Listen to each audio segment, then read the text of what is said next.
Recuerden que los puntos a calificar son asistencia y puntualidad, los trabajos que se les deja, intervenciones orales, la historia clínica, diagnóstico clínico y habilidades, actitudes, valores y principios. Todo eso hace un total para sacar su nota. Le mandé 15 temas a su compañero Max para que les entregara. Los vamos a revisar. Máximo debían ser uno, máximo dos diapositivas de acuerdo al tema que les haya tocado, ¿no? Hoy día vamos a revisar esos temas. Mañana vamos a revisar cómo confeccionar una historia clínica. También le mandé el modelo, que debe ser como el que les ha mandado su compañero. Vamos a revisarlo mañana. Cada uno me va a presentar una historia, así como cada uno me ha presentado un tema. ¿Ya? Nuestras reuniones son hoy, mañana, el jueves y el viernes. El jueves vamos a revisar las historias, así que me deben enviar su historia el día jueves. Ok, a ver, ¿qué más? ¿Qué más? Más bien no se vean porque tan tarde las reuniones. Si la mayoría, yo sé que algunos otros tienen otras clases, pero ustedes son 15. Se tiene que utilizar el horario en que la mayoría pueda. Lamentablemente no vamos a poder coincidir con los 15. Pero bueno, si están ustedes de acuerdo que sea a esta hora tan tarde, no. Pero pienso que debería ser con la mayoría. Ok. ¿Qué más? A ver. Ya, la historia va a ir, mañana vamos a revisar mejor y les voy a dar más alcances para que puedan ustedes presentarme su historia. Ok. Quiero ver qué más les vamos a decir. Ok, ya, muy bien. Entonces, antes de empezar, llegó Kimberly. Buenas noches, doctora. Sí, llegué, entré. Lo que pasa es que no me dejaba entrar la computadora porque no se había actualizado el Teams. Ya. Camila Mendoza. Sí, doctora, ya entré, presente. Ok. Cleider Mendoza. Sí, doctora, presente. Ok, muy bien. Entonces vamos a empezar con Andrés Coronado. Voy a compartirles. Espérenme un ratito.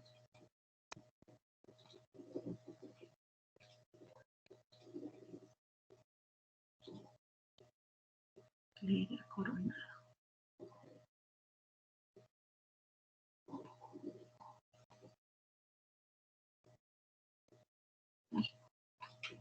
¿Dónde me fui? Cleider. No, ¿dónde está? Andrés Coronado. Ay, con razón no lo encontraba. Andrés Coronado, mira. ¿Dónde estás, Andrés? Ay, Andrés, sí me has mandado, ¿no? Andrés, has mandado todos. ¿Dónde no te encuentro? A ver si tú puedes mirar. Andrés Coronado. Aquí estás. Sí, doctora. Ya te encontré. Me avisas cuando puedas ver. Muy bien. Ok, cuéntanos, Andrés. Doctora, buenas noches, doctora, compañeros todos. Hoy día voy a presentar lo que es el tema de la tos. Para comenzar, vamos a hablar un poco sobre la definición. La tos es el resultado de una compleja serie de reflejos fisiológicos que protegen al pulmón de la aspiración de sustancias nocivas y para limpiarlas de secreciones retenidas, pero además puede constituir un síntoma común de diversas enfermedades, tanto agudas como crónicas. De acuerdo a su evolución de tiempo, puede ser aguda o crónica. Aguda podemos ver que es inferior a las 3 semanas y crónica superior a las 3 semanas. Aunque hay algunos autores que consideran una etapa más que es la subaguda y que comprende de 3 semanas a 8 semanas y crónica recién a partir de las 8 semanas. Siguiente, por favor. Ahora vamos a ver sobre sus clasificaciones y causas. De acuerdo a sus características sonoras y sintomáticas, a grandes rasgos podemos dividirlas en dos tipos. La tos seca, que es sin secreciones respiratorias, y la tos húmeda, que puede ir acompañada o no de expectoración. Primero vamos a comenzar lo que es con la tos seca irritativa. Se caracteriza por la tos seca que aparece al final de la inspiración. Es una tos de tonalidad clara y resonante. Ahora la tos apagada. Es de tonalidad débil por debilidad muscular o paresia muscular respiratoria propio de ancianos o de jóvenes con patologías neuromusculares. La tos quintosa se caracteriza por tener 5 o más accesos o sacudidas expiratorias de tos que terminan con una inspiración prolongada y sibilante y elimina una expectoración filante, o sea que es muy mucosa y espesa, a la que puede causar síntomas de vómitos, lo que se llama la tos emetizante y es propia de la tos convulsa. La tos coquelucoide es similar a la quintosa, pero no es productiva, o sea que no hay expectoración.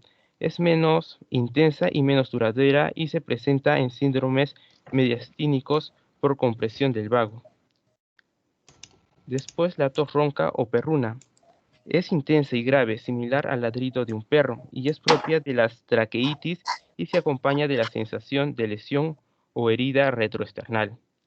La tos afónica se caracteriza por ser de tono bajo y se debe a lesiones inflamatorias o neoplásicas o destructivas de las cuerdas vocales. La tos bitonal es la tos con dos tonos de sonidos y acompañada por una voz bitonal, debido a la parálisis de una cuerda vocal que generalmente es la izquierda, producida por aneurismas del callado aórtico, tumores mediastínicos o pulmonares que comprometen al nervio recurrente. Eso es todo por mi parte, doctora. Gracias, Andrés. Vamos a continuar con Pamela Jalisto. Ok, ahí está. Nos avisas, Pamela, cuando veas tu expo. Sí, doctora. Ya. Buenas noches, les voy a explicar lo que es la expectoración. Bueno, la expectoración es una expulsión a través de la boca y por intermedio de la tos de secreciones acumuladas en el árbol respiratorio. En las personas sanas, las glándulas mucosas del tracto respiratorio y las células caliciformes producen diariamente 100 mililitros de secreción mucosa, que son deglutidos inconscientemente. La secreción seromucosa se va a dividir en dos capas superpuestas, la profunda, que es denominada sol, en la cual se baten los cilios, y la superficial, que es denominada gel, en la que se encuentran las partículas aspiradas. Este conjunto se llama acceso mucociliar y es responsable de la depuración del árbol respiratorio. La vómica es una expulsión brusca de 300 mililitros de pus u otro líquido proveniente de la evacuación de cavidades o abscesos pulmonares. Esta se produce cuando también hay quistes hidatídicos y es de color claro o cristalino como agua de roca. Si hay alguna complicación, va a presentar supuraciones pulmonares. Semiológicamente debemos tener en cuenta la descripción del esputo, evaluando en términos de color, consistencia, cantidad, olor o por la presencia de sangre, pus u otros materiales, ya que estos nos pueden ayudar para tener un mejor diagnóstico y tratamiento. Siguiente, por favor. En las características tenemos 5, que es la cantidad o abundancia, puede ser discreta o moderada. Se va a considerar discreta cuando es 1 o 2 esputos diarios y moderada cuando son pequeñas cantidades todos los días. El color y la apariencia, puede haber un color amarillo verdoso cuando es una expectoración mucopurulenta y es propia en procesos infecciosos bacterianos. Rumbroso cuando es de color amarillo ladrillo, típica de la neumonía neumocóxica. Achocolatado cuando hay un absceso hepático mediano y negruzco cuando hay una atracosis pulmonar o también en personas fumadoras.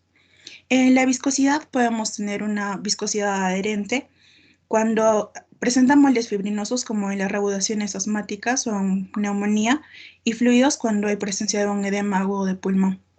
El olor va a ser un olor fétido y pútrido cuando hay infección por anaerobios propia en procesos supurativos del pulmón o abscesos pulmonares. El sabor va a presentar un sabor a sangre en el caso de una hemoptisis y salado cuando hay una presencia de un quiste hidatídico. Siguiente, por favor. La clasificación. Esta clasificación es según el tipo y el color. Ceroso se presenta como un líquido claro, amarillento y ligeramente rosado. Se presenta en un edema alveolar típico del edema agudo del pulmón. El asalmonado es una expectoración cerosa levemente teñida con sangre. Es famoso cuando hay un edema alveolar incipiente. Mucoso cuando el esputo es incoloro y presenta distinta consistencia y es de difícil eliminación. Mucopurulento o purulento nos indica que hay una infección y se caracteriza por ser un fluido opaco. Perlado se diferencia del anterior porque se presenta más que todo en crisis asmáticas. Numular cuando es originado en las cavernas tuberculosas. Hemoftítico cuando está mezclado con sangre. Herrumbroso cuando es teñida con sangre y es típico de la neumonía. Achocolatado cuando hay presencia de un absceso hepático mediano. Con membrana cuando hay caso de hidatidosis. Con granos micóticos cuando hay actinomicosis, con cuerpos extraños si son previamente aspirados o que provienen de fístulas esofagobronquiales, y con fragmentos de tejidos con restos necróticos cuando se presentan más que todo abscesos primarios y secundarios del pulmón. Debemos tener en cuenta el volumen de la expectoración, ya que puede ser escasa o abundante si supera los 200 mililitros en unas 24 horas. Podemos recolectarlo en un vaso y debería presentar 3 estratos, que es el purulento, que es de color amarillo, el intermedio mucoso, que es de color verde, y el superior ceroso, que es blanco. Muchas gracias. Gracias, Pamela. Nos vamos con Angie Valdivia para ver hemoptisis.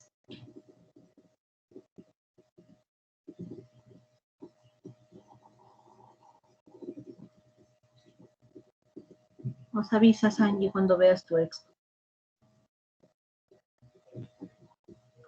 Angie, ¿le estás viendo? Sí, doctora. Bueno, buenas noches, doctora. Buenas noches, compañeros. Hoy día les voy a hablar sobre la hemoptisis, que bueno, está definida como la expectoración de sangre proveniente del árbol respiratorio inferior, es decir, debajo de la glotis. Bueno, es necesario mencionar que es un signo de alarma debido a que cantidades no muy abundantes de sangre pueden ocasionar obstrucción de la vía aérea, ya que como sabemos el espacio mortoanatómico es de solo 150 mililitros. En cuanto a sus características, podemos mencionar que la expulsión se da por la boca, va precedida por tos y o cosquilleo laringio, y algunas veces está acompañada de disnea. La sangre expulsada es de color rojo rutilante porque es oxigenada. Rutilante quiere decir que es brillante y puede tener burbujas y también tiene un pH alcalino. Es importante diferenciarlo de otros sangrados, por ejemplo, de origen digestivo como la hematemesis, que se diferencia porque va acompañada de vómito, la sangre es oscura y tiene un pH ácido debido a que es sangre digerida, o también de sangrados de la vía aérea superior, que se caracteriza por no estar acompañados de tos. La sangre también va a ser roja, el pH va a ser alcalino, pero hay evidencia del origen del sangrado. En el caso de que sea gingivorragia, se van a ver las encías sangrantes y en caso de sangrado nasal se van a ver restos de sangre en las narinas. Por otro lado, hablando más sobre los tipos de hemoptisis, debemos aclarar que antes solía clasificarse de acuerdo al volumen de sangre que se expulsaba y era, bueno, se dividía en masiva y no masiva. La no masiva se consideraba si es que era menor a 100 mililitros por día y la masiva si variaba entre 100 a 600 mililitros por día. Sin embargo, esta clasificación ya no es usada. Actualmente se divide en amenazante y no amenazante. En el caso del amenazante, pues como su nombre lo indica, va a poner en peligro la vida del paciente y pues, para poder denominarlas así debemos ver si es que produce obstrucción en la vía aérea, si es que hay alteración significativa en el intercambio gaseoso, si hay inestabilidad hemodinámica o si el volumen supera los 100 mililitros por día. La hemoptisis puede ser ocasionada por lesiones en arterias pulmonares o bronquiales. En el caso de las pulmonarias, el sangrado va a ser leve y bueno, no responde fácilmente al tratamiento. Y en el caso de las bronquiales, que justamente son las que dan la irrigación nutricia a los pulmones, y justamente al ser ramas de la aorta, van a generar sangrados más graves. Y justamente por esto es que son el origen de la mayoría de las hemoptisis amenazantes. Y además, el 90% de todos los casos de las hemoptisis se da por el daño a estas arterias. Ahora, es bueno indicar que algunos procesos patológicos pueden cursar con hemoptisis y pueden ser las enfermedades inflamatorias ocasionadas por infecciones tanto virales como víricas. Un buen ejemplo de esto sería las bronquitis, las bronquiectasias y la tuberculosis. Además, también tenemos algunas enfermedades vasculares, así como también enfermedades neoplásicas. Precisamente esta última, las enfermedades neoplásicas junto con las infecciones son las causantes con mayor frecuencia de hemoptisis amenazante. Y bueno, por otro lado se dice que la tuberculosis es la principal causa de hemoptisis a nivel mundial, pero también se pueden establecer otras causas de acuerdo al lugar. Eso sería todo. Gracias. Gracias, Angie. Vamos ahora con Rosalía Marroquín. Sí, doctora. Nos avisas, Rosalía.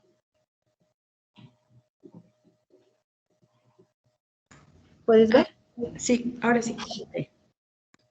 Ya.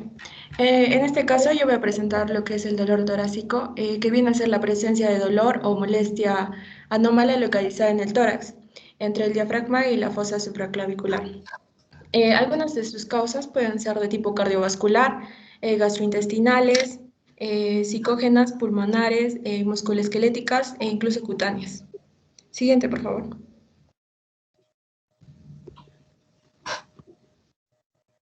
En cuanto a la anamnesis, va a ser indispensable enfatizar en el interrogatorio la presencia de factores de riesgos, como son la edad, el sexo, si el paciente es hipertenso, si existe el tabaquismo, el sedentarismo y si existe alguna situación de estrés, y entre otros. También es importante considerar las características del dolor y sus modificaciones con la tos y la respiración, además de si existen síntomas acompañantes como son la tos o disnea.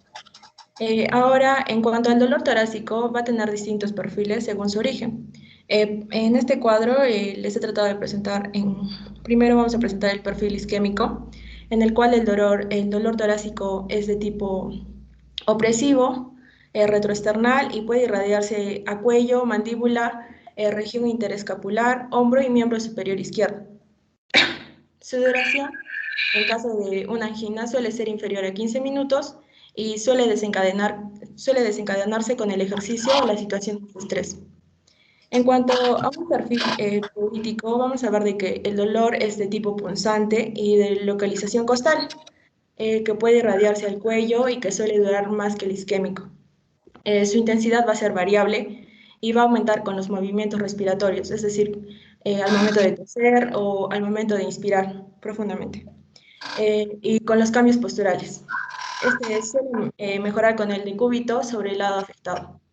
En cuanto al perfil osteomuscular, vamos a ver de que el dolor va a ser de tipo punzante, ¿no? Y su duración suele ser prolongada con intermitencia. Y se aumenta el dolor con la palpación de la zona. En cuanto a un perfil psicógeno, este dolor puede ser causado puede ser causado por un estado de ansiedad, ya que suele estar asociado a se le suele localizar en la zona inframamilar y suele oscilar entre minutos a media hora.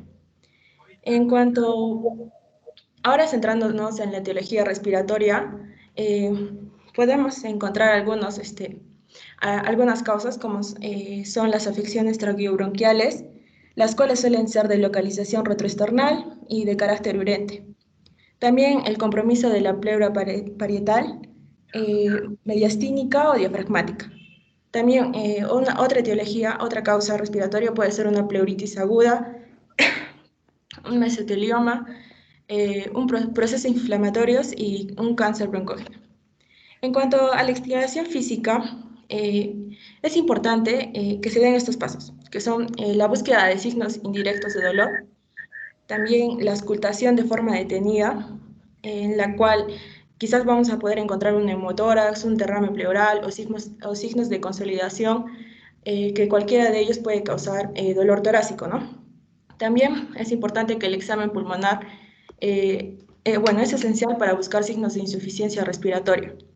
Y por último, en cuanto a la exploración abdominal, esto se debe a que muchas veces dolores en el epigástrico son signos de infarto agudo de miocardio o neumoperitoneo, y estos se pueden transformar por irritación endofrénico en enfermedad torácica. Por último, finalmente tenemos algunos exámenes complementarios que podemos utilizar si existe un dolor torácico, como son el electrocardiograma, la radiografía de tórax, la tomografía computarizada y una angiotomografía. Gracias. Gracias a ti, Rosalía. Vamos a continuar con Madonna Fonseca.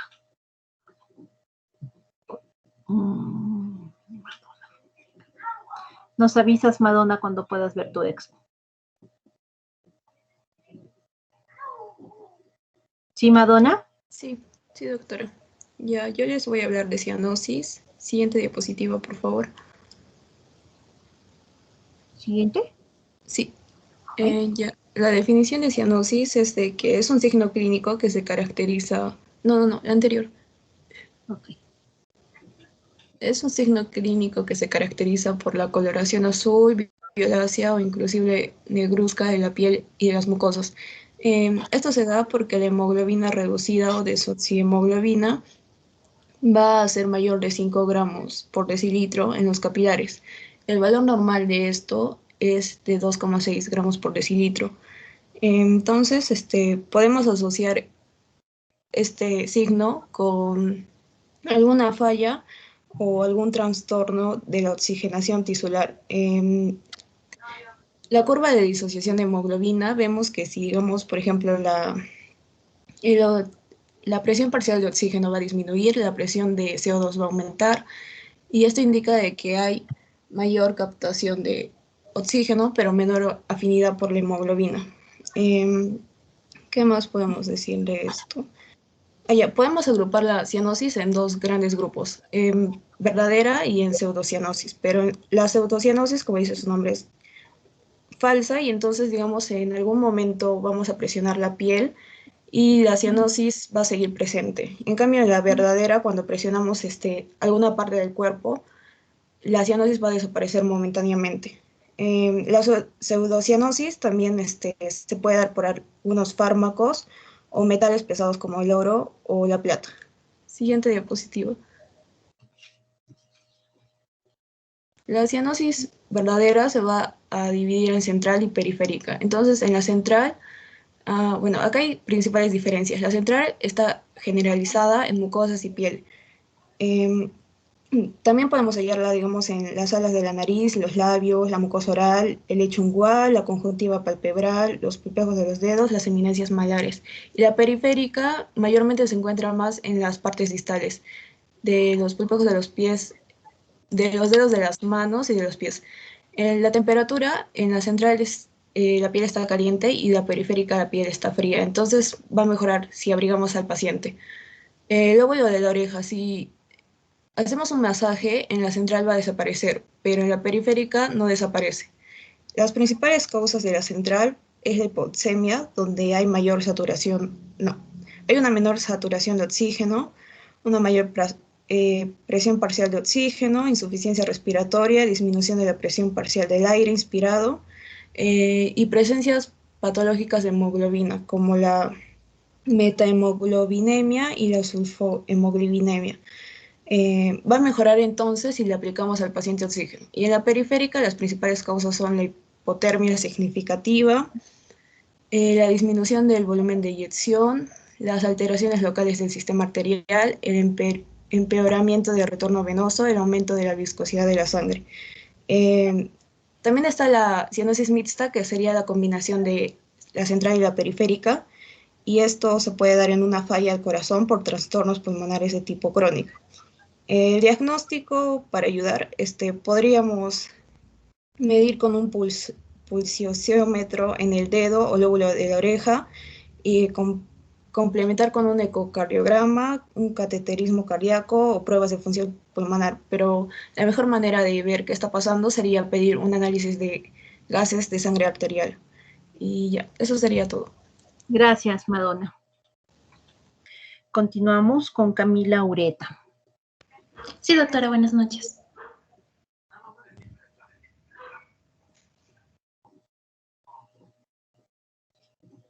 Nos avisas, Camila, cuando puedas ver tu exposición.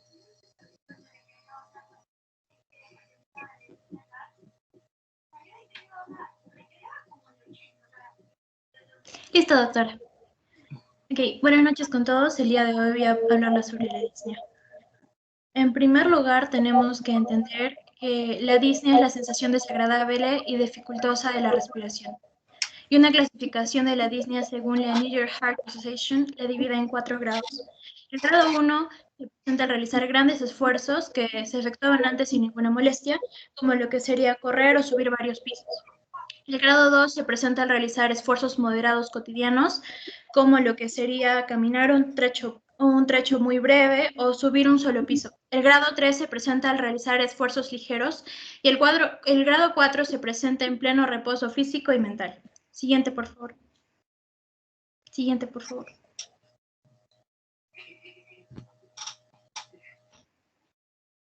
Ok, al realizar una anamnesis debemos tener en cuenta los antecedentes de la enfermedad pulmonar obstructiva crónica, que usualmente son el asma, neumopatías intersticiales o la presencia de factores de riesgo aterogénico, debido a que estos nos van a ayudar a dar un buen diagnóstico.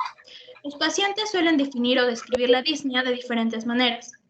Entre ellas tenemos la sofocación o ahogo, que usualmente nos sugiere la presencia de un edema alveolar, la falta de aire o respiración rápida, que indica la disminución de la compliance de tóraco pulmonar, la sensación de asfixia, que se presenta por hipoxemia, la respiración difícil, que usualmente se presenta en una obstrucción de la vía aérea y enfermedades neuromusculares, la opresión torácica, que nos indica una broncoconstricción y un edema intersticial por asma bronquial, y finalmente la fatiga o respiración pesada, que nos indica un inadecuado aporte de oxígeno a los músculos. En relación con la severidad, esta va a jugar un papel muy importante y para evaluarla debemos guiarnos de la clasificación antes mencionada. Si se presenta de manera precoz, es decir, entre 50 a 100 pasos, va a corresponder a lo que sería una insuficiencia cardíaca. Y si se presenta en una actividad física, nosotros estaríamos hablando de un asma inducida por ejercicio. Ahora bien, una vez conocida la causa funcional, se debe precisar la forma de aparición. Puede ser una disnea aguda o una disnea crónica. Si hablamos de una disnea aguda, tenemos que entender que se va a desarrollar en minutos u horas y se va a acompañar de signos y síntomas como el dolor corporal. Pero bien, estos no se pueden presentar. Estos síntomas pueden ser referentes, pero no siempre se presentan en todos los casos. Y si nos referimos a una disnea crónica, tenemos que entender que se desarrollan en el transcurso de semanas o meses y aparecen en pacientes que usualmente tenían una enfermedad cardiopulmonar. Ahora bien, si hablamos de la posición, esto también va a jugar un rol importante para la anamnesis del paciente, puesto que si el paciente nos indica que se observa una mejoría al mantener una posición sentada, estamos hablando de una apnea, que es característica de lo que vendría a ser una insuficiencia cardíaca izquierda grave o un asma bronquial. Si nos avisa el paciente de que despierta de manera abrupta a mitad de la noche y esto le obliga a incorporarse, hablamos de una disnea parotóxica nocturna que nos indica un broncoespasmo. Si el paciente nos indica que estar de cúbito lateral ayuda a su mejoría, nos indica un derrame pleural de magnitud, que es una tripopnia. Y finalmente, si el paciente nos indica que al estar de pie empeora la disnea, hablamos de una platipnia, que es usualmente presentada en lo que es el síndrome hepatopulmonar. En cuanto al examen físico, tenemos que evaluar ciertos aspectos, entre ellos las alteraciones de la frecuencia respiratoria, entre las cuales está la taquipnia, que se presenta en respiraciones de 24 respiraciones por minuto, mayor a 24 respiraciones por minuto, una bradipnia, que es menos de 12 ciclos por minuto, además de alteraciones en la profundidad, que nos indicaría una badipnia o una hipopnea, alteraciones en las bases respiratorias, donde encontraríamos la disnea inspiratoria, lo cual es por obstrucción laringea o traqueal con disfonía, usualmente va acompañada con cornaje y estridor y tiraje. y una disnea expiratoria que nos indicaría lo que es un asma bronquial. Hablando de modificaciones del patrón ventilatorio, estaríamos hablando de lo que es un restrictivo taquipnea e hipopnea o un obstructivo si se presentaría la dipnea.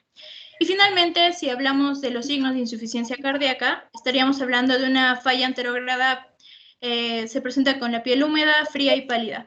Y si hablamos de una retrógrada, se presentan esterocteres, crepitantes, bibasales, en ascenso y silbancias. Gracias. Gracias, Camila. Vamos con la respiración de Cheyne-Stokes a cargo de Kimberly Candia. Sí, doctora. Nos avisas cuando puedes ver tu exposición.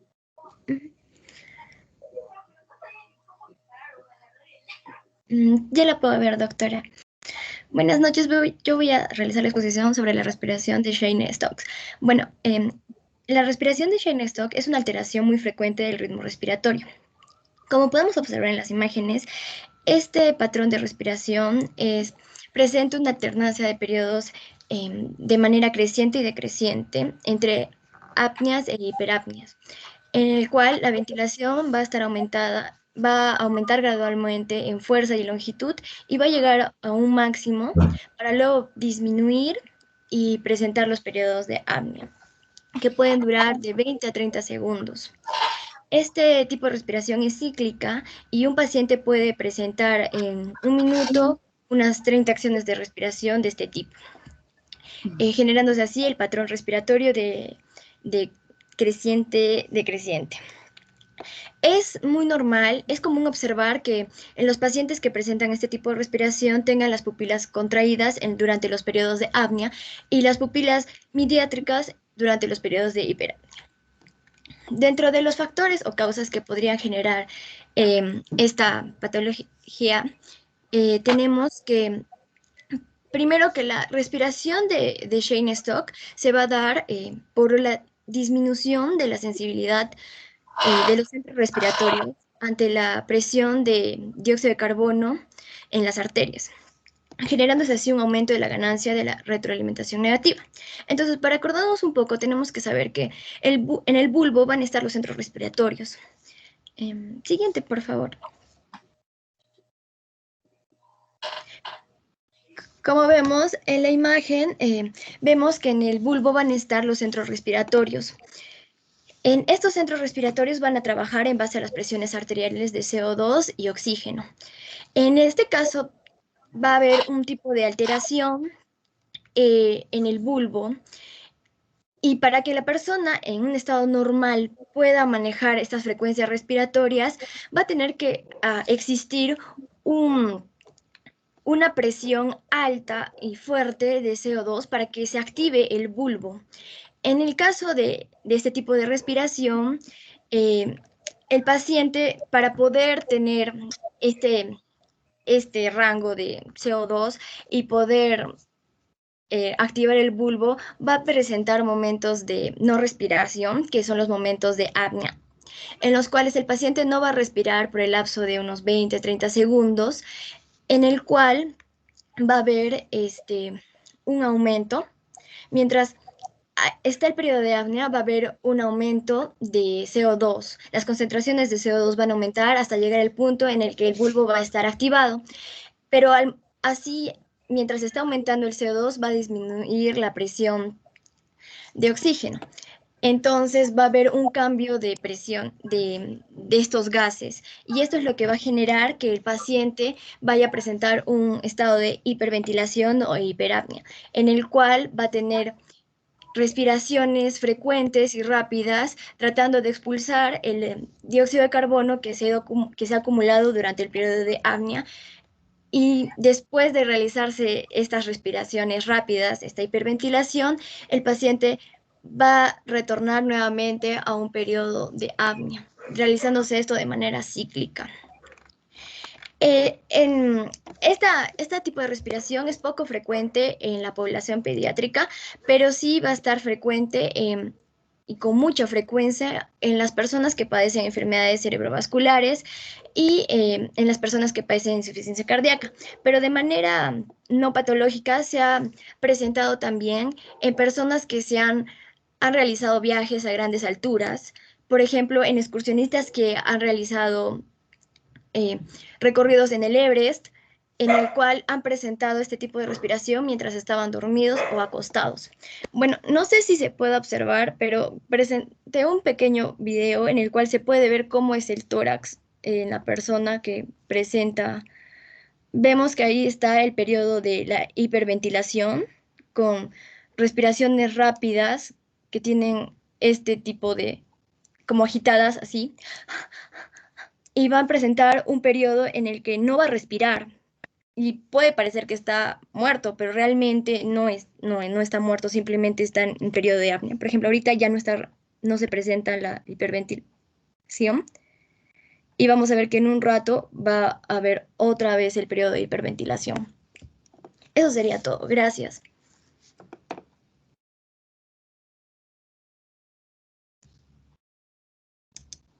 ¿Se me escucha?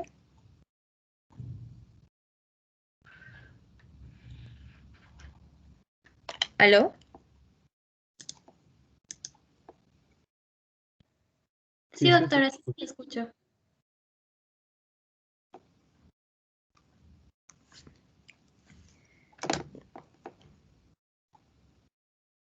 Doctora, disculpe, creo que tiene su micrófono silenciado. Ya terminé mi presentación. Ya, sí. Ya. Ok, doctora, sí. Gracias. Estamos viendo lo último de su... Del pequeño video. Sí. Está interesante. ¿Y acá? Ok, Kimberly. Muchas gracias, doctora. Pasamos con Cleider Mendoza. Sí, doctora. Cleider Mendoza. Ya. Nos avisas, Cleider, cuando puedas ver tu exposición. Sí, ya se puede visualizar, doctora. Gracias, doctora. Entonces, en la respiración de Kussmaul. Primero, por ejemplo, esta respiración presenta más que todo de 40 a 70 respiraciones por minuto. Esto más que todo se debe a por las lesiones tegumentarias que se presentan lo que es en la zona central de más que todo la protuberancia que se encuentra pues por delante del ventrículo. Entonces, esta respiración de Kussmaul consiste específicamente cuando se da una inspiración amplia, profunda y ruidosa, como se aprecia ahí en el video.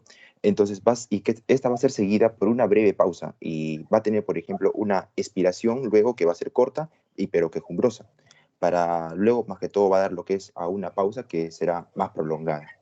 ¿Lo pongo ya? ¿Sí? Sí. Ok.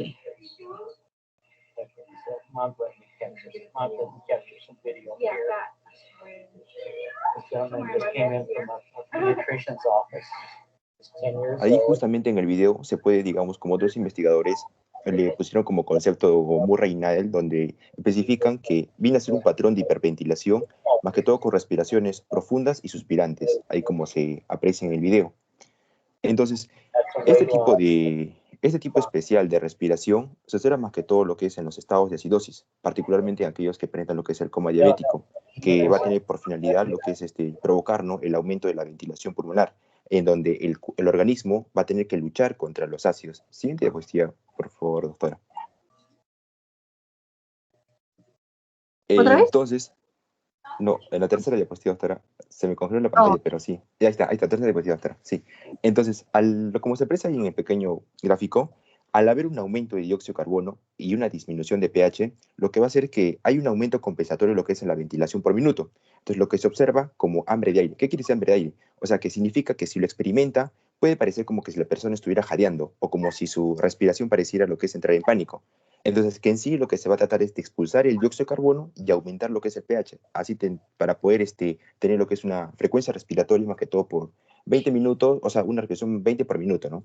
Entonces, la respiración de Kussmaul, más que todo va a presentar lo que es como, va a ser causada más que todo por la cetoacidosis diabética. Entonces, las señales más comunes que pueden aparecer o los síntomas pueden ser niveles altos de azúcar en sangre, una sed extrema, las náuseas, lo que es aumento de lo que es en la micción, agotamiento, y lo que es niveles altos de cetona en la orina. Entonces, el tratamiento que puede tener en la mayoría de veces es que requiere de hospitalización.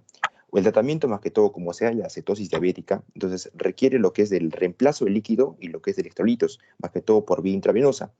Entonces, como es cetoacidosis diabética, que ocurre más que todo cuando el organismo produce niveles elevados de un ácido, y estos son las cetonas, entonces esta afección se va a desarrollar más que todo cuando el cuerpo no puede producir suficiente insulina. Entonces, por eso en el tratamiento es probable que la insulina también tiene que administrarse lo que es la insulina, para que sus niveles de azúcar en sangre, más que todo, estén por debajo de los 240 mililitros por decilitro. Entonces, una de las pequeñas ahí, abreviaturas que en los libros decían de Kussmaul, es que le pusieron a cada letra como que un nombre. O sea, la K que significa la ketoacidosis, que si es diabético o si es hiperglucemia debutante, la U que es la uremia, que es el síndrome ureico, la S de los salicilatos, que vendría a ser como intoxicación más que todo por el ácido antisalicílico, y la M, por ejemplo, del metanol, ¿no? Es una ingesta, por ejemplo, de alcohol o viene a ser lo que es el alcohol adulterado. Y la A, por ejemplo, ayunos prolongados en forma incorrecta. Y la U, más que todo, viene a ser de una terramodiólisis, que son electrocutados, aplastamientos, entre otros. Y la L, más que todo, sería caso por la lactoacidosis. No sería todo, doctora. Gracias. Gracias, Kleider. Gracias. Nos toca ahora con Yadira Pérez.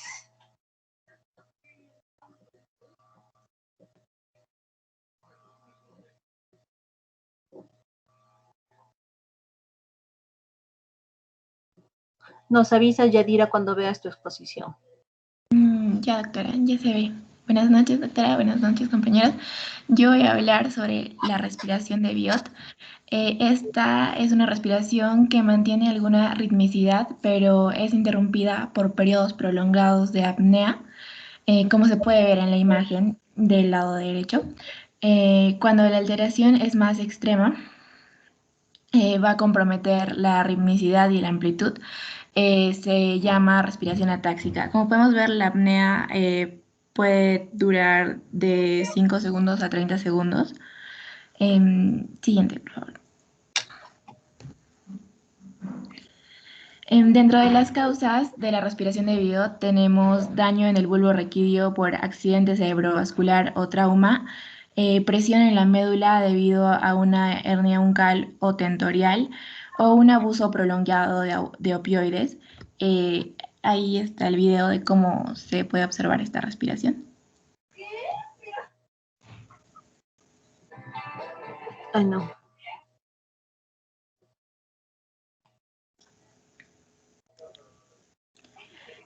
El reconocimiento de la respiración de Biot es muy importante, ya que este debe impulsar la acción urgente por parte del médico, especialmente si esto ocurre junto a un estado mental alterado, un nivel disminuido de conciencia u otros déficits neurológicos. En estos casos es donde los segundos y los minutos son fundamentales para los resultados del paciente. Eso sería todo. Gracias. Gracias, Yadira. Vamos con Max Fuentes.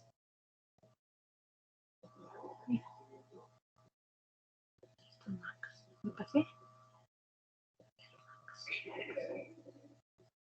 Max. Nos avisas, Max, cuando puedas ver tu expo.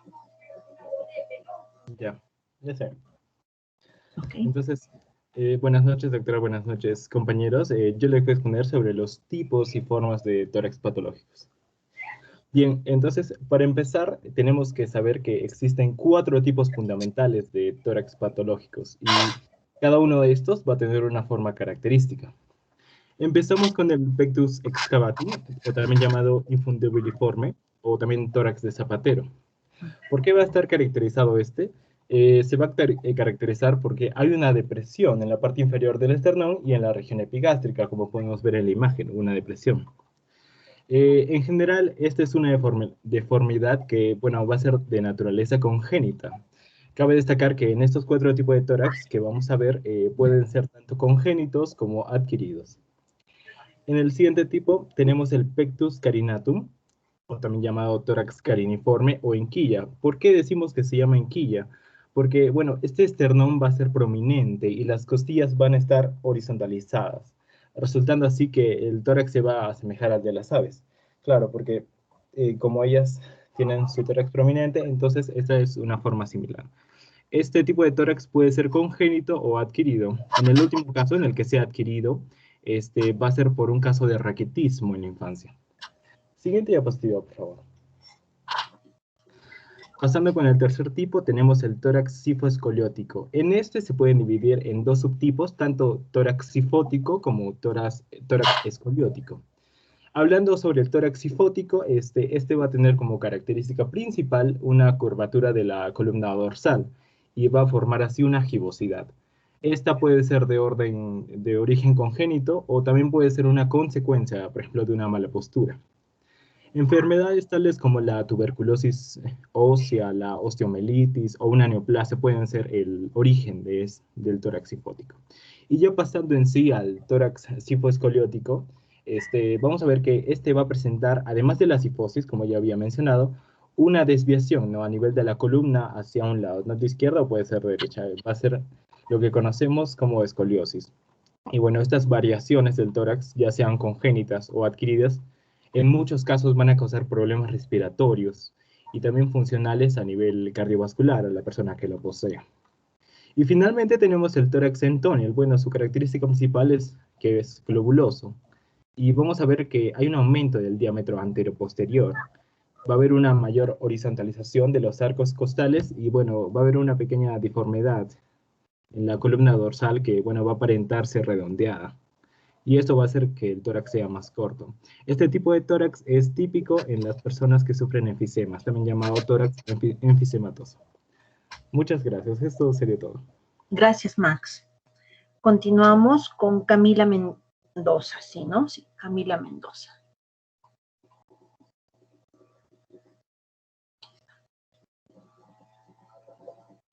Nos avisas, Camila, cuando veas tu expo. Sí, doctora. Ok, cuéntanos. Ya. La palpación lo que nos va a ayudar es a confirmar alteraciones en la superficie del tórax a través del tacto superficial. Nosotros podemos observar la expansión torácica y la elasticidad. Para la expansión torácica tenemos una maniobra que es la amplexación, que puede ser superior e inferior. En la amplexación superior, lo primero que hacemos, como vemos en la imagen de la derecha, es poner las manos en las fosas supraclaviculares. Los pulgares deben tocar las apófisis espinosas y los dedos medio e índice estar sobre las clavículas. Lo importante aquí es poner suavemente las manos y no hacer ninguna presión para que podamos observar la movilidad libre del tórax. También tenemos la amplexación inferior, en la que colocamos las manos en la parte posterior del tórax, pero tiene que estar a nivel de la línea infraescapular. Y la amplexación lo que nos permite en sí es medir la simetría de ambos hemitórax durante los movimientos respiratorios. También tenemos la amplexión, que realmente tiene menor valor semiológico, pero nos permite conocer alteraciones de la caja torácica o de su contenido. Entonces, para esto colocamos una mano en la cara anterior y una mano en la cara posterior. La amplexión nos mide el movimiento ventilatorio, pero en dirección anteroposterior. Nosotros acercamos las manos, le pedimos al paciente que expire y en ese momento acercamos las manos. Y va a ser mayor en niños y mujeres. La amplexación, en el caso de la expansión torácica, puede haber alteraciones de tipo bilateral, unilateral y localizada que pueden estar relacionadas con ciertas patologías. Siguiente, por favor. Antes de que sigamos, mi querida Camila, chicos, aquí tienen las maniobras para hacer la amplexación y elasticidad que va en lo que corresponde a palpación de tórax, ¿ya? Muy bien. También con la palpación podemos palpar las vibraciones vocales, que va a ser transmisión de vibraciones, cuyo origen son las cuerdas vocales y van por las vías aéreas y podemos nosotros palparlos cuando el paciente habla. Aquí la exploración es recorrer la parte del tórax, pero siempre hay que comparar ambos semitórax. Mientras el paciente podemos pedirle que diga la palabra 33 o cualquier palabra que tenga las vocales U o la vocal O, que la diga con una intensidad moderada y que lo diga con una voz muy lenta para que podamos percibirlo mejor. Para vibraciones específicas podemos usar el dorso cubital de la mano. Como vemos en la imagen de la derecha, las vibraciones vocales, su exploración tiene que ser sistemática, siguiendo un orden, siempre comparando en el recorrido. Entonces, la transmisión de vibraciones vocales también puede estar alterada, puede haber un aumento o una disminución de las vibraciones vocales. En el caso de un aumento, lo más común es la condensación pulmonar, en donde hay a veces un contenido sólido o líquido, y esto va a aumentar las vibraciones vocales, como en el caso de la neumonía, la congestión pulmonar o tumores. Y una disminución de las vibraciones vocales se da cuando algún cuerpo comprime al pulmón y de tal manera que hay menor espacio para que se transmitan las vibraciones vocales. Gracias. Ok, tenemos acaso disminución, derrame pleural, neumotoras, enfisema, ¿no? Ok, gracias Camila. Entonces ahora nos vamos con percusión, Valerie Morán.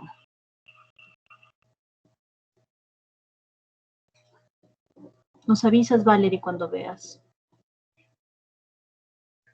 Sí, doctora, sí se puede ver. Ante todo, buenas noches, doctora, buenas noches, compañeros. Les voy a exponer el tema de percusión. Sí, siguiente diapositiva, por favor. Al percutir, ponemos en vibración cuerpos elásticos que emiten estas ondas sonoras que se propagan por un medio elástico, que generalmente es el aire, y llegan a nuestro oído y producen en él la sensación del sonido. En esta técnica sirve más que todo para delimitar zonas de distinta sonoridad. Y la manera en la que se tiene que realizar es percutir de forma ordenada, y empezamos por la parte anterior, empezando desde los vértices y bajando hasta la región axilar, como lo pueden ver en los gráficos 1 y 2. También utilizamos la técnica que se utiliza más que todo es la dígito digital, que es más útil, donde podemos dar pequeños golpecitos sobre un dedo, es decir, el dedo plexímetro apoyado a la pared torácica es generalmente el dedo medio de la mano izquierda, y el dedo percutor, que es el dedo medio índice, golpea con la punta de los dedos la falange distal del otro dedo y debajo de la uña. Percutiendo estas distintas zonas del cuerpo, existen 2 sonidos posibles que se desprenden de la percusión, que es el mate y el sonoro. El mate, por ejemplo, podemos escuchar un ruido de escasa intensidad, tono alto y breve. Normalmente lo encontramos sobre las masas musculares, y a este ruido, como le dije anteriormente, se llama mate o también matidez. Y también este sonido se obtiene sobre órganos sin aire, es débil y de duración corta. El sonoro se interpreta como la presencia de aire. Normalmente cuando percutimos el área del pulmón tendremos un ruido de intensidad fuerte, de tono bajo y prolongado. En el abdomen coexisten diferentes estructuras, como son las vísceras macizas, como el hígado y el vaso, los cuales son mate a la percusión, y las vísceras huecas, por ejemplo el colon, en su estado normal contiene gas, por lo que es sonoro. Por lo tanto, esta técnica de percusión en proyección depende mucho de su zona donde dará sonoridad. También podemos hablar de cuando percutimos, escuchamos el sonoro de abajo hacia arriba. Es decir, llegamos a la sexta costilla, donde cambia a su mate o mate. Y aquí podemos encontrar al órgano llamado hígado.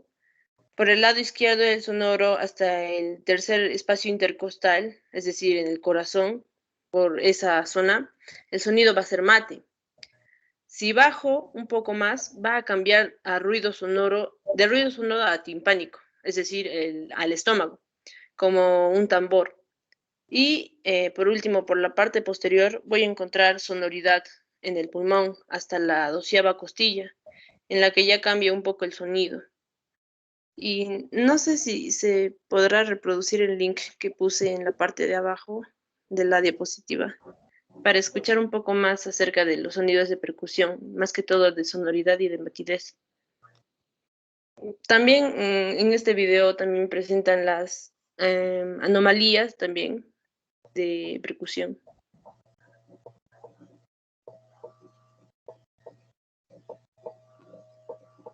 Este sonido es el de sonoridad, el que se presentaba como ausencia de aire, no, presencia de aire. La hipersonoridad es una anomalía de la cual no voy a hablar por falta de tiempo, pero sí pertenece al tema de percusión también.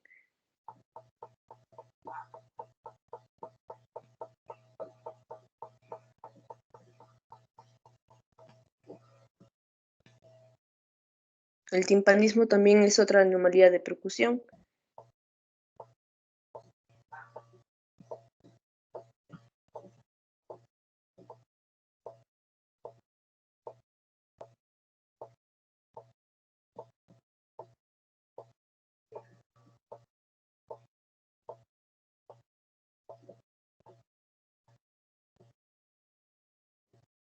Y la matidez de la cual también hablaba, que se traduce como ausencia de aire.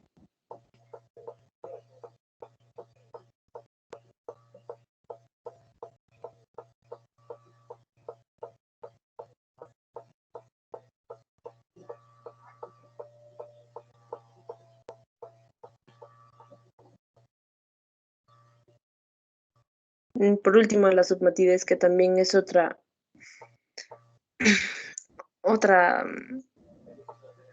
anomalía de percusión.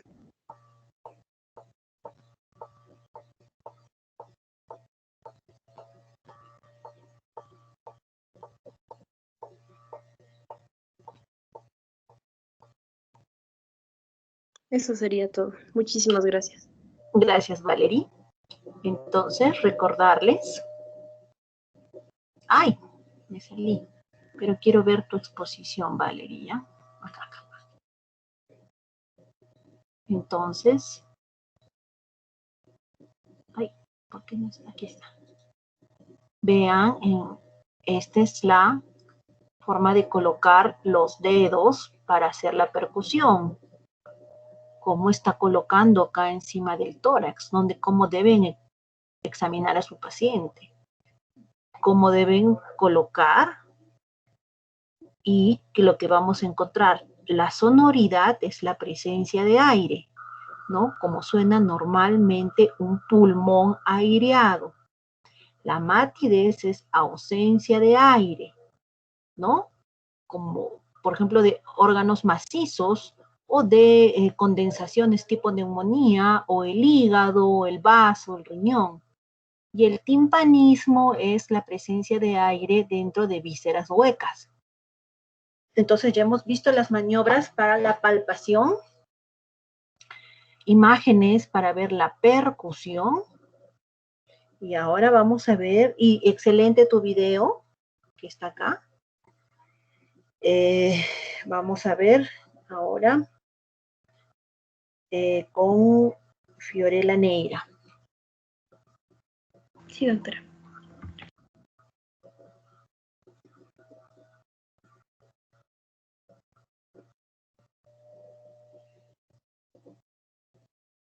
¿Acá estás? No, Fiorella. Uy. Fiorella. No, Fiorella, acá estás. Sí, ese es doctora.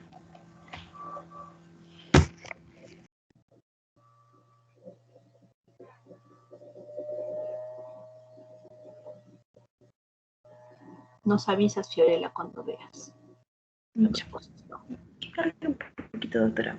Es que mandé, hay 3 pequeños videos muy cortos sobre los sonidos, sobre los ruidos. Ahora sí, ya está, doctora. Tú me avisas. Buenas noches, doctora. Buenas noches, compañeros. Hoy les voy a hablar sobre los ruidos sobreañadidos, accesorios o también llamados adventicios. Bueno, además de los ruidos respiratorios normales, se pueden generar otros ruidos pulmonares que son en estados críticos anómalos, Estos ruidos anómalos que se escuchan mediante la auscultación se los denominan ruidos accesorios. La detección de ruidos accesorios constituye un punto muy importante en la exploración, que a menudo lleva al diagnóstico de trastornos cardíacos o pulmonares. Obsérvese que en la Sociedad Americana Torácica se describe a los roncus como sibilancias, o sea, dentro del grupo de las sibilancias de tono, pero en este caso de tono bajo, o sea, no relacionadas con secreciones de vías aéreas, por los que algunos autores recomiendan utilizar este término. En general, los ruidos accesorios consisten en 4 grupos: los estertores o trepitantes, las sibilancias y roncus, los ronquidos y los roces pleurales. Pero en esta oportunidad les hablaré solo de los estertores, sibilancias y roncos. Como podemos ver en la tabla de su mano izquierda, podemos encontrar los estertores y las sibilancias y roncos como una tabla comparativa. Vemos que son discontinuos, los estertores son de sonido intermitente, no musicales y breves. Son como puntos en el tiempo. Se puede clasificar de diversos tipos, pero en este caso lo clasificaron de estertores finos y gruesos. Los finos van a ser suaves, de tono alto, y muy breves, de 5 a 10 milisegundos. En cambio, los estertores gruesos son de volumen algo mayor, de tono más bajo, y son breves. Por otro lado, tenemos las sibilancias y roncos, que el sonido es continuo, musical y prolongado, pero no necesariamente persisten durante el ciclo respiratorio. Se van a escuchar son como guiones en el tiempo. Como les dije, dentro de este grupo se encuentran los roncos, que es un tono relativamente más bajo, pero con cualidades de ronquido. Y las sibilancias per se es un tono relativamente alto, con cualidades de siseo o chillido. Como vemos en la tablita de la mano derecha, hice un resumen de lo que salió en nuestro libro de Argente. Y bueno, hice una comparativa entre los tres, entre los sibilantes, los roncantes y los trepitantes. En los sibilantes, como vimos, son secos o continuos. El sonido musical es continuo, la tonalidad es más alta o aguda, y están asociados con la obstrucción predominantemente expiratorios. Y son causados por secreciones espesas, o también por espasmo de la musculatura bronquial o un edema de la mucosa. Y las sibilancias múltiples, diseminadas en ambos campos pulmonares, y son de distintas tonalidades. Y estas son típicas de las crisis de asma. En cambio, una sibilancia aislada o fija puede indicar una obstrucción parcial de un bronquio por un tumor o por un cuerpo extraño. En el caso de los roncantes, la tonalidad es más baja o grave. Vamos a encontrar una variedad de roncus, que es el cornaje, que es intenso, de tonalidad áspera y audible a distancia, y se va a percibir en ambas fases respiratorias, e indica una estenosis laríngea o traqueal. Y los trépitos o trepitantes también se les llama estertores húmedos, son sobre todo inspiratorios y se deben a la presencia en los bronquios de secreciones o al colapso y apertura alveolar. Para aclarar un poquito, se debe describir la ubicación, el momento del ciclo respiratorio en que se presentan y la intensidad de todos los ruidos sobreañadidos. Siguiente diapositiva, por favor, doctora. Si pudiera reproducir los videos, o de todas formas, yo los tengo aquí. Claro que sí. Sí, por favor. Ese es un sonido de trepitación. El siguiente es dura un poquito, como un minuto. ¿Y dónde lo podemos encontrar? ¿En qué patologías encontramos crepitantes? Los crepitantes los podemos encontrar en las patologías de, como le dije, en la siguiente diapositiva vamos a ver eso. Sí, doctora. Perfecto. En la siguiente ahora los roncos. Sí, está dentro de los sibilantes, pero es un tono más bajo. Es una tonalidad más grave. Por ejemplo, puede ser en los casos de estenosis laríngea o traqueal. Y las de la derecha, los sibilantes, que son clásicos de las crisis asmáticas.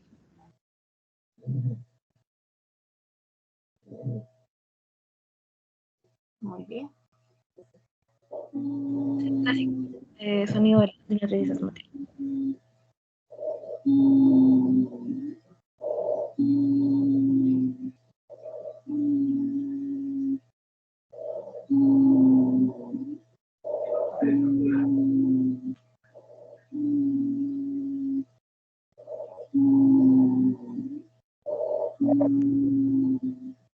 Ok. Sí, doctora. Es una tabla de resumen donde podemos ver el tipo de sonido, el mecanismo y mayormente la causa, ¿no? En los trepitantes, las causas pueden ser una bronquitis, una infección respiratoria, un edema pulmonar y atelectasia, fibrosis e insuficiencia cardíaca congestiva. En el caso de las sibilancias, como podemos ver, esa terminología que les nombré ahora es la moderna, pero en esta tabla se incluye la terminología antigua. Y las causas pueden ser, como les dije, clásico, del asma, edema pulmonar, bronquitis e insuficiencia cardíaca congestiva. Y en el caso de los roncus, su mecanismo es el taponamiento transitorio de estas vías respiratorias y la causa una bronquitis. Y el último tipo de ruido sobreañadido es el roce pleural y puede ser básicamente una inflamación de la pleura, causa de una inflamación de la pleura y provoca en sí una neumonía e infarto pulmonar. Eso es todo. Gracias, doctor. Gracias. Vamos a... Ahora se acá. Ya está, Fiorella. Estamos con Fiorella Neira. Ahora continuamos con Luis Torres. Ok, Luis Alonso.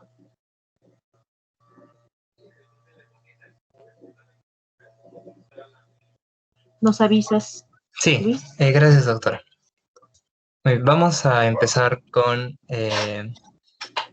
una subsección de la auscultación, específicamente estos soplidos, que tenemos que recordar que estos soplidos solo se presentan, son patológicos, entonces no se presentan en todos los pacientes, y para encontrarlos necesitamos una técnica adecuada de auscultación que ya hablaron antes, pero es necesario recordarlo, porque como son patológicos, van a ser difíciles de encontrar.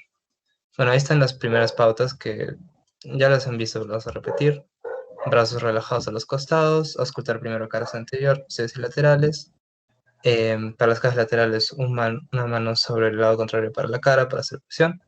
Y empezar por los vértices, específicamente por el vértice interior de las clavículas, y terminamos en las bases de los pulmones de forma simétrica al borde del diafragma. Siguiente diapositiva, por favor, para empezar con los soplidos. Bueno, el primer soplido es el llamado tubárico o bronquial. Estos soplidos tienen una descripción muy abstracta, pero cada uno es característico de ciertas enfermedades. Bueno, este se le describe como un soplo rudo, intenso, alto, y se caracteriza porque se incrementa en la inspiración. Su principal enfermedad característica es la condensación pulmonar superficial, y este síntoma se da en diferentes patologías como es la neumonía lobar, el síndrome de dificultad respiratoria aguda y también la insuficiencia cardíaca crónica. Siguiente, por favor. Aquí creo que quería poner un video, pero no se va a poder escuchar. No. Sí, no, es que no puedo encontrar audio, no sé por qué, es una cosa muy... ¿Y tú lo podrás compartir o seguimos nomás? Sigamos nomás, es que no sé por qué no podía encontrar audios de los soplidos, he buscado, pero no podía encontrar, disculpa. No te preocupes. Bueno, el siguiente soplo cavernoso o cavitario se da porque existe una cavidad dentro del parénquima del pulmón. Se caracteriza por un tono más bajo y se da haciendo que el paciente pronuncie la O en voz baja. Sus enfermedades características son la tuberculosis, el carcinoma broncogeno, absceso primitivo del pulmón y quistes congénitos. El siguiente soplo, por favor. Después, el soplo anfórico, que es parecido al cavernoso, pero lo describen como más metálico, y este es muy característico del neumotórax.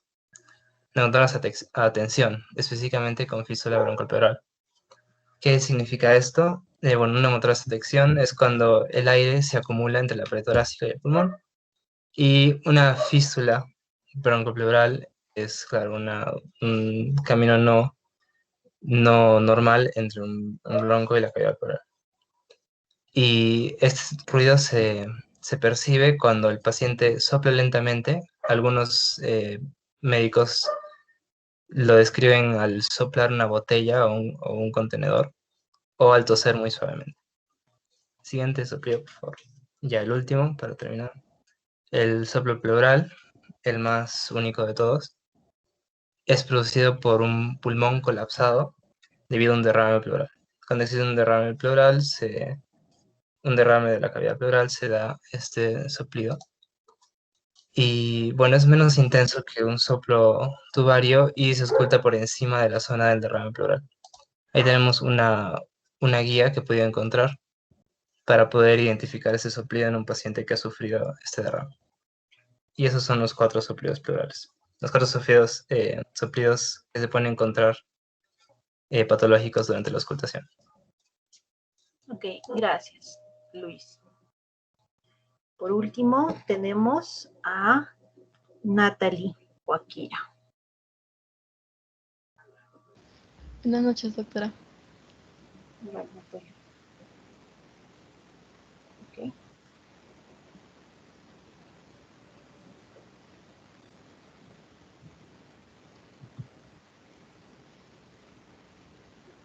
Ya.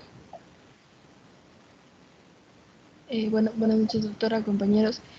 Para hablar de la auscultación de voz, primero hay que tener en cuenta que para una buena auscultación tenemos que tener un ambiente de silencio. Y en esta auscultación se le va a indicar al paciente que diga la palabra 33 cada vez que se va a apoyar el estetoscopio. Y nosotros vamos a recorrer de forma simétrica el pulmón. Ahora, normalmente no se va a escuchar con nitidez, no se va a distinguir ni las vocales ni las consonantes. Y también se le denomina como broncofonía normal o fisiológica. Tenemos que tener en cuenta que en las personas delgadas, con el tórax delgado, se va a sonar más fuerte, pero va a ser lo contrario en personas como musculosas o más gruesas, incluso obesas, que se va a escuchar menos. Siguiente, por favor. Ahora, hablando que si hay un aumento de la intensidad, como si nosotros vamos a percibir como si nos hablasen o nos gritaran de lejos, se le va a denominar broncofonía. Y esta broncofonía se va a presentar en 2 casos. En la condensación pulmonar, siempre que no exista una obstrucción bronquial, y en las cavidades. Ahora, en el caso de que se identifique perfectamente la palabra pronunciada por el paciente, esta se va a denominar pectoriloquia y también se le dice pecho que habla, ya que es muy nítido. Ahora, si el paciente cuando dice la palabra 33 nosotros le indicamos que lo diga como murmurando o cuchicheando, también se denomina y también se escucha con mucha nitidez, se le va a denominar como pectoriloquia áfona. Ahora, estas 3, tanto la broncofonía, la pectoriloquia y la pectoriloquia áfona, se van a identificar en los pacientes que tengan síndrome de condensación con bronquio permeable. Y por último, la anforiloquia es un fenómeno que cuando auscultamos tiene como una resonancia anfórica o metálica.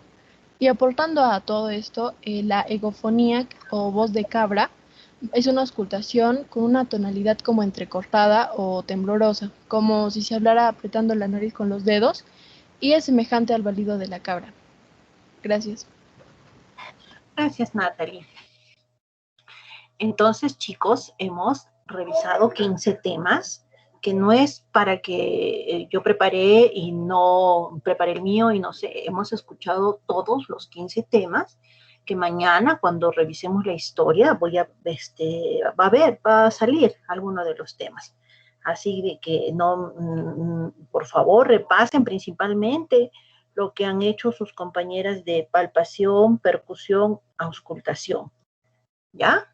Ahí tienen, si no, pásenle sus compañeras a los demás compañeros para que tengan eso, o cómo es las maniobras, los sonidos, porque eso tienen que examinar en sus familiares. La historia generalmente la van a hacer con familiares. Si tuviera alguna patología, bien, si no, no hay problema, pero tienen que saber qué es la normalidad. Ya mañana vamos a revisar lo de la historia. Siempre nos vamos a reunir mañana a las 9. Chicos, Sí, mañana ya. a las 9 de la noche, sí. Ok, entonces, mañana, por favor, todos tienen que haber revisado su esquema de historia, como el que les mandé. Max, ¿les has mandado, sí? Sí. Ya. Ok, mañana nos encontramos a las 9 entonces, ¿ya? ¿Sí, Okay. chicos? Ya. Sí, doctora. Hasta mañana. Hasta mañana, doctora. Gracias. Hasta mañana. Hasta luego. Hasta luego, doctora.